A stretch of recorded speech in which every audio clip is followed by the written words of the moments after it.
Primeiramente, um pouco de contexto. Minha avó está nas últimas. Então eu e meus pais decidimos deixar ela ficar aqui em casa pelos próximos dias para que ela possa ter um pouco de conforto enquanto o fim se aproxima. Tenho dado o meu máximo para fazer ela se sentir à vontade. Sempre deixo a TV ligada nos canais que ela gosta, apesar de detestar televisão aberta, e passo a tarde inteira estudando ao seu lado, além de ter feito muitos doces e todas as comidas que ela pede para alegrá-la. Acho que isso acabou comovendo-a, pois no último mês ela começou a se abrir comigo e compartilhar segredos como jamais fez antes. Fiquei sabendo de muitas coisas sobre minha família que eu jamais seria ciente se ela não tivesse decidido me contar. Muitas revelações bestas, algumas realmente chocantes, mas nenhuma tão impressionante quanto a história do lobisomem. Quando minha avó era moça, uns 15, 16 anos, ela morava no interior de São Paulo com sua família.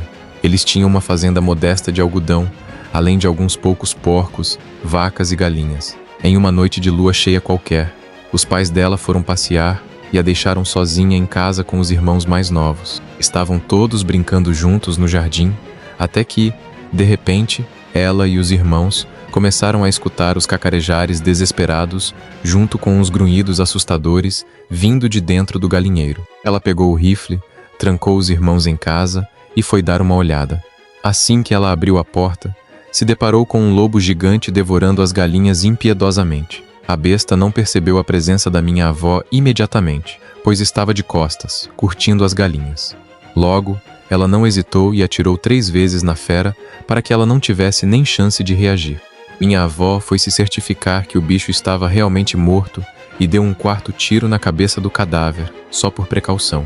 Então ela pegou as poucas galinhas que restaram, voltou para casa e acudiu seus irmãos enquanto esperava os pais voltarem.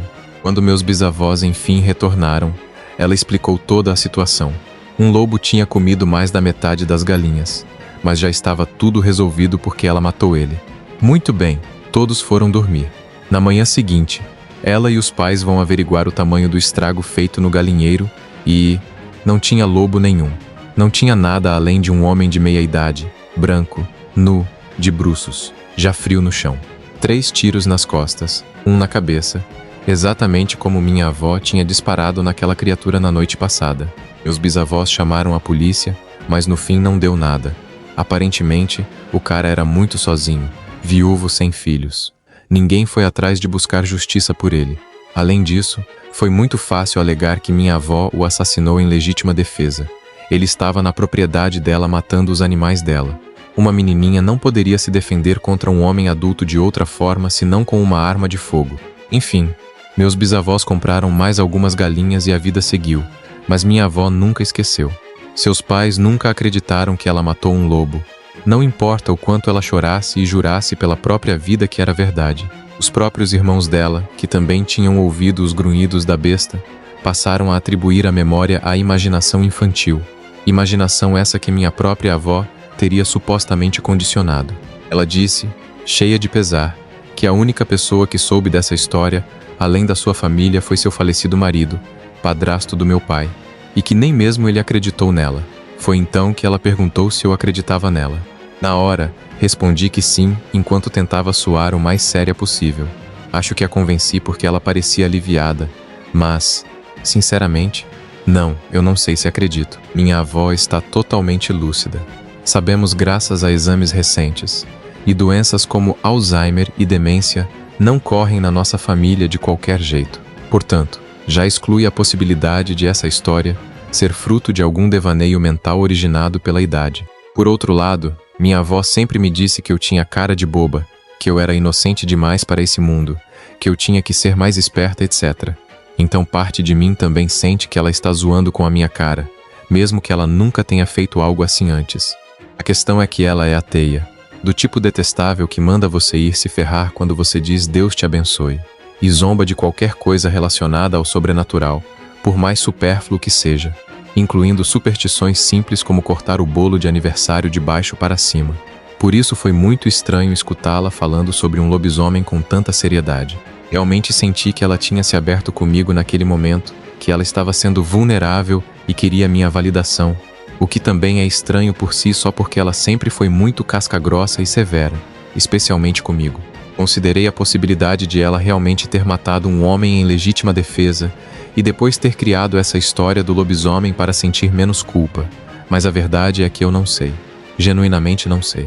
Se você tiver algum parente que viveu em Divinolândia nos anos 60, será que você poderia perguntar para ele se ele conhece alguma história de lobisomem? Peço encarecidamente e agradeço muito desde já.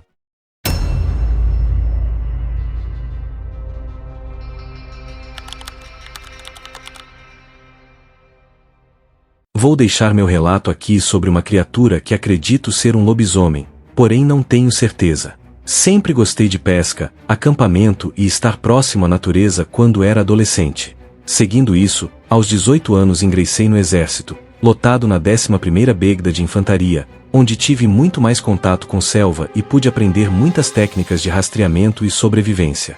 Após alguns anos, dei baixa e comecei a prática da caça, principalmente de espera, pois aqui na região entre as montanhas existem muitos javalis.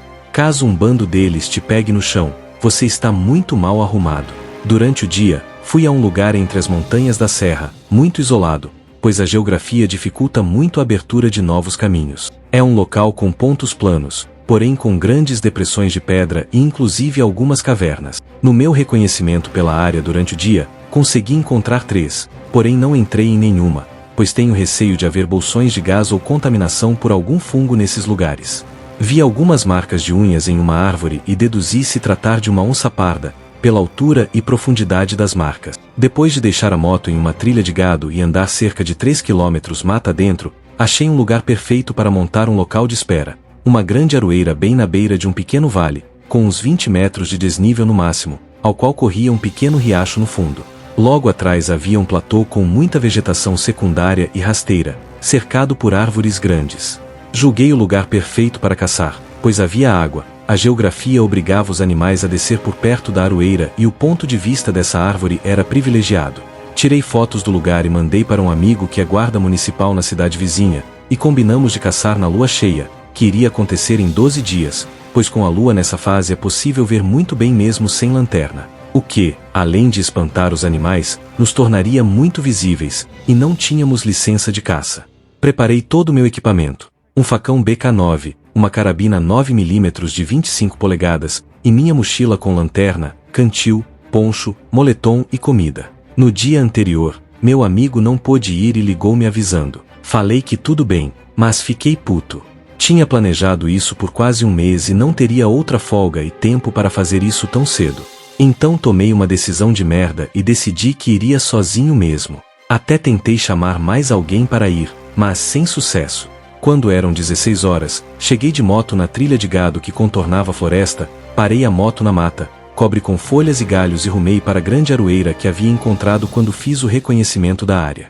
Derivei um pouco do caminho, pois a mata era muito fechada, mas consegui encontrá-la após um pouco mais de 1 hora de caminhada. Cheguei próximo à árvore e foi difícil de conseguir subir, pois o tronco é liso e a árvore era alta. Se eu não tivesse levado corda, não teria conseguido. Quando me ajeitei em uma forquilha da árvore que me deixava sentado de forma confortável, olhei no relógio e marcava 18 horas, e já estava anoitecendo. Aproveitei o tempo, comi um chocolate, tomei uma água e fumei um tabaco, que ajudou a espantar os mosquitos, que estavam muito ativos pois era uma noite quente.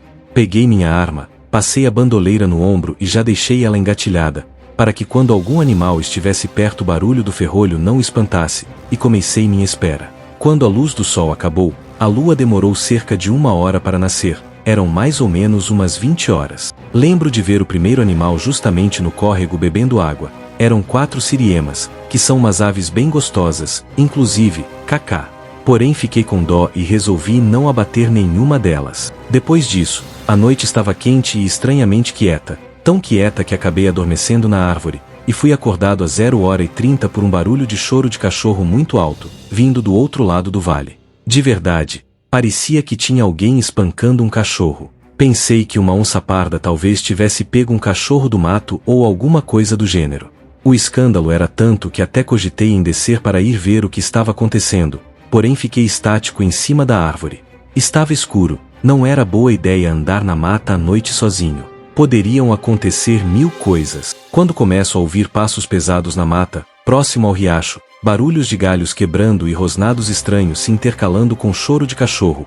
Ao olhar no riacho, vejo uma grande sombra que estava fazendo todos esses barulhos. Pensei por um momento: nossa, nunca tinha visto um lobo-guará na natureza, que sorte! Conforme essa sombra vinha subindo o riacho e chegando mais próxima de onde eu estava, comecei a notar coisas muito estranhas. Primeiro, era muito maior que um lobo-guará.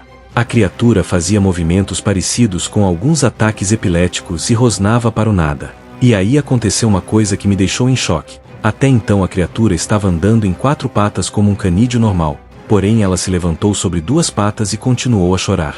Em um determinado momento eu estava praticamente em cima dela e vi. O pelo era cinza, as garras eram longas, a criatura tinha orelhas longas e pontudas, e quando estava de pé deveria ter próximo a 2 metros de altura, talvez um pouco mais. Havia um cheiro no ar que nunca senti nada parecido.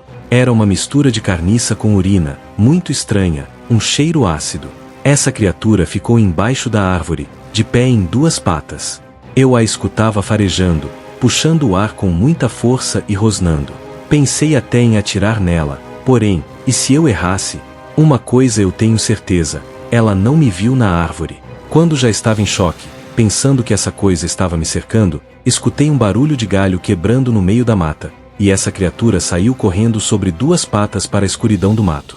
Escutei os rosnados ficando cada vez mais longe e depois, silêncio absoluto. Nem um grilo cantava, nem um urutau, nada. Fiquei acordado a madrugada inteira, vigiando o pé da árvore com medo dessa coisa voltar. Assim que o dia amanheceu, joguei minha mochila no chão para ver se alguma coisa vinha ver, ou se havia algo esperando eu descer.